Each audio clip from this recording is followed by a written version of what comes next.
Roccia is a new 5-star Havoc sub DPS that was released recently in the second half of 2.0.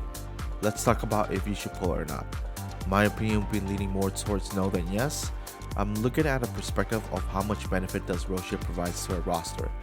Let's talk about the pros first. Her Ultra provides a buff of 20% Havoc damage and a 25% basic attack damage.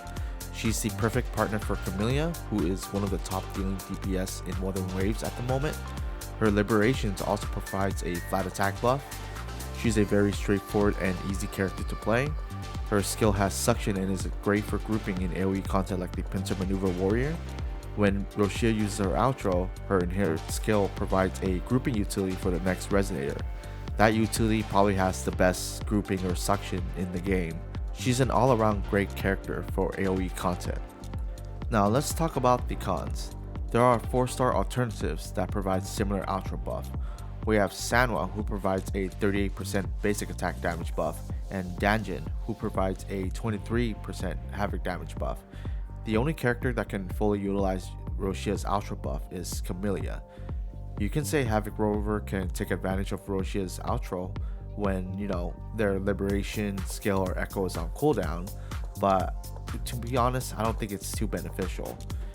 In the Tower Adversity, Camellia paired up with Sanwa clears as fast or sometimes even faster than Camellia paired up with Roccia.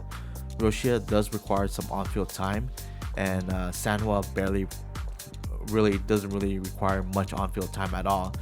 She's kind of like an Echo. She just comes in, pops her things, and leaves.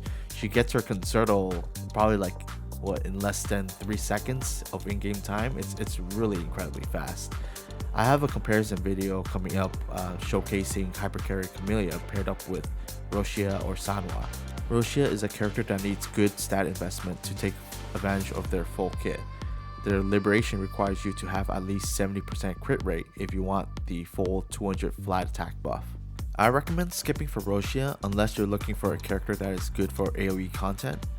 Another reason why I'd be okay with pulling Roccia is if you have Camellia and Encore, and you need Sanwa for your Encore team. Also, if you don't have the Astrite or disposable income, you should not pull for Roccia. Don't put yourself in a negative financial situation for a game. Characters do get rerun banners, and if you can't get her now, you can get her later. And the last topic I want to talk about is, should you pull for a signature weapon? If you're planning to use Roccia as a buffer for your hypercarry, you don't need this signature weapon. Roccia's signature weapon is designed to just boost her damage, so unless you're planning to play like a quick swap or like a dual DPS situation, I don't recommend pulling for her weapon. Roccia does do good damage as a sub DPS, but it does not match up to the damage of a main DPS. That's the end of the video. If you liked my content, please leave a sub, like, and a comment. It would help out a lot. But other than that, have a great day.